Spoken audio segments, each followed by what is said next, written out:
So, welcome back to the second module on relationships from Rescu Academy.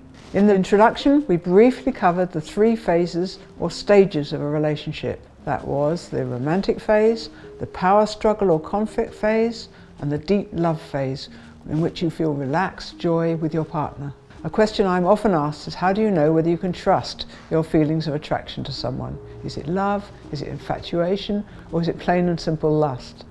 It may surprise you to know that all 3 are just variations of the first stage of any relationship, the romantic phase.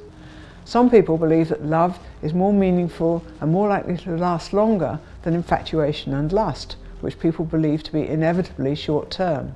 In fact, all can be short-term and all can be the beginnings of a deep, long-lasting relationship.